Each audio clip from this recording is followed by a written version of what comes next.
Hello everyone, welcome back to my channel care study classes. आज की इस video में हम पढ़ने वाले हैं क्लास 10th का हिंदी क्षितिज का चैप्टर 1 जो कि है पद। इसके जो लेखक हैं वो सूरदास हैं। सबसे पहले हम सूरदास जी के बारे में पढ़ेंगे। चलिए शुरू करते हैं। सूरदास जी जो हैं, सूरदास जी का जन्म जो है वो सन 1478 में हुआ था। और यहाँ पर जो उनके जन्म को लेकर जो हैं दो मान्यताएं मानी गई हैं। पहली मान्यता जो है वो ये है कि उनका जन्म जो है मथुरा के निकट एक रूनकता या रेणुका क्षेत्र में हुआ था, जबकि जो दूसरी मान्यता है उसके अनुसार उनका जन्म दिल्ली के पास एक सीही में हुआ था। और इनका जो निधन है वो 1583 में पारसोली में हुआ था। इनके कुछ लोकप्रिय ग्रंथ हैं जैसे कि सूरसागर, साहित्य लहरी और सूरसारावली में सूरसागर। ये तीन जो ग्रंथ हैं इनके सबसे ज़्यादा लोकप्रिय माने जाते हैं। और इनकी जो कविताएं हैं उनमें हमें ब्रज भाषा सबसे ज़्यादा देखने को मिलती है। इस चैप्टर में जो ये पद हैं इसमें ये जो पद हैं वो सूरसागर के भ्रमर गीत से लिए गए हैं, 4 पद। और इसमें जो है सबसे ज़्यादा गोपियाँ और यानी कि श्री कृष्ण, गोपी, मथुरा, उद्धव, इन सब के बारे में बात की गई है कि किस प्रकार जो कृष्ण हैं वो गोपियों से बात नहीं कर रहे हैं, गोपियों का मन उन्होंने चुरा लिया है, गोपी उनसे बात करने के लिए व्याकुल है, इसलिए वो उद्धव के द्वारा संदेश भिजवाती हैं। तो इस तरह की सब चीज़ें इन पदों में यहाँ पर हमें दिखाई गई है। और अब हम यहाँ पर पद शुरू करते हैं। तो जो हमारे पास पहला पद है वो ये है कि उधो तुम हो अति बड़ बागी, अपरस रहत स्नेह तताते तगाते, नाहिन मन अनुरागी, पुरीनी पात रहत जल भीतर, तारस देना दागी, ज्यों जल महातेल की गागरी, बूंद न ताको लागी, प्रीति नदी में पाँव न बोरे, दृष्टि ना रूप परागी, सूरदास अबला हम मोरी, गुर चाटी ज्यो पागी। इन पंक्तियों में जो गोपियां हैं वो कहती हैं कि उद्धव यानी कि वो उद्धव से व्यंग्य करते हुए कहते हैं कि उद्धव तुम बहुत भाग्यशाली हो कि तुम श्री कृष्ण के पास रहते हो, लेकिन उसके बावजूद भी तुम उनके स्नेह से, उनके प्रेम से वंचित हो। तुम उस कमल के पत्ते के समान हो जो रहता तो जल के भीतर है लेकिन जल में डूबने से बचा रहता है। यानी कि तुम रहते तो श्री कृष्ण के साथ हो लेकिन तुम उनके प्रेम में डूबने से अभी भी बचे हुए हो। जिस प्रकार जो गोपियां हैं वो कहती हैं कि जिस प्रकार तेल के घड़े में यदि पानी डाला जाए तो वो पानी ऊपर आ जाता है, और अगर पानी में तेल डाला जाए तो तेल ऊपर आ जाता है। यानी कि चाहे पानी हो या तेल हो वो दोनों आपस में कभी भी मिलते नहीं हैं। तो वो कहती हैं, जो गोपियां हैं वो कहती हैं कि श्री कृष्ण रूपी प्रेम की नदी में पैर तक तुमने अभी तक नहीं धोए हैं और तुम बहुत ज़्यादा विद्वान हो, शायद इसीलिए तुम अभी भी श्री कृष्ण के प्रेम में नहीं रंगे हो। लेकिन हम तो भोली भाली गोपियां हैं, हम उनके प्रेम में रंग चुकी हैं और हम उसी प्रकार उनके प्रेम के लिए और श्री कृष्ण के लिए आकर्षित हैं जिस प्रकार चींटियाँ गुड़ के प्रति आकर्षित होती हैं।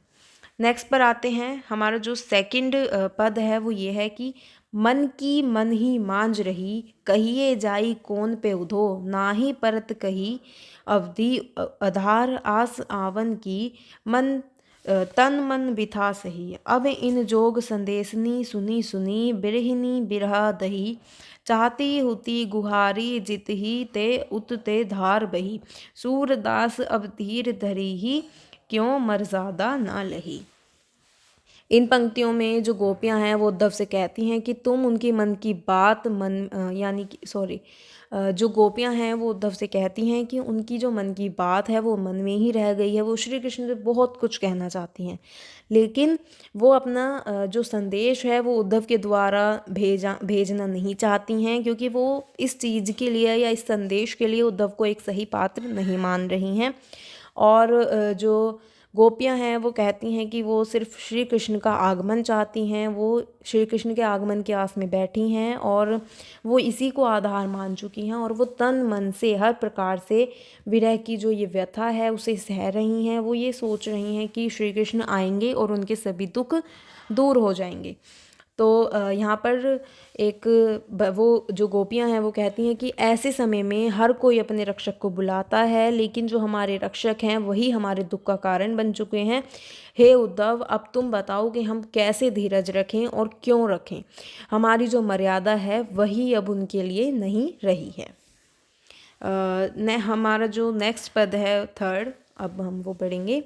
हमारे हरिहारिल की लकड़ी, मन क्रम बचन नंद नंदन उर, यह दृढ़ करी पकड़ी, जागत सोवत स्वप्न दिवस निसी, कान्ह कहा न जकरी, सुनत लोग लागत हैं ऐसो, ज्यों करुई ककड़ी, सू तो व्याधि हमको ले आए, देखी सुनी न करी, यह तो सुर तिन्ही ले सोपो, जिनके मन चकरी।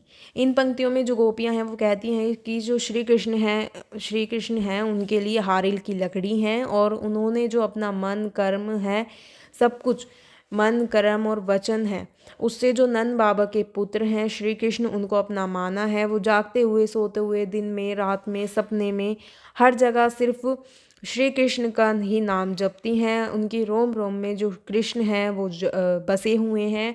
उन्होंने उद्धव को एक उन्हें जो है उद्धव का जो संदेश है वो सुनना एक कड़वी ककड़ी के समान लग रहा है, यानी कि और जो कृष्ण हैं यानी कि वो बताती हैं कि हमें कृष्ण के प्रेम का रोग लग चुका है, और अब हम आपके कहने पर योग का रोग नहीं लगा सकते, क्योंकि हमने ना तो इसके बारे में सुना है और ना ही कभी देखा है और ना ही कभी भोगा है।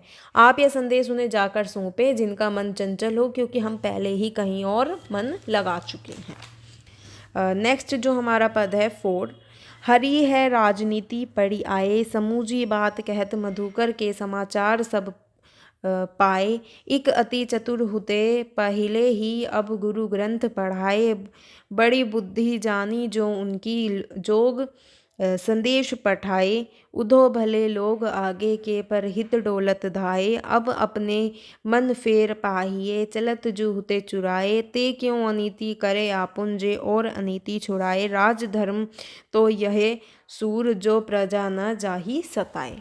इन पंक्तियों में जो गोपियां हैं वो कहती हैं कि श्री कृष्ण जो हैं वो राजनीति पढ़ाए हैं, और मधुकर उद्धव जो गोपियां हैं वो कहती हैं कि सब जो हैं मधुकर यानी कि उद्धव के द्वारा समाचार प्राप्त कर लेते हैं और उन्हीं को माध्यम बनाकर संदेश भी भेज देते हैं। कि वे तो पहले से ही बहुत जो गोपियां हैं वो कहती हैं कि श्री कृष्ण तो पहले से ही बहुत ज़्यादा चालाक हैं, और अब उन्होंने बड़े बड़े ग्रंथ पढ़ लिए हैं, और अब उनकी जो बुद्धि है वो बहुत ज़्यादा बढ़ गई है।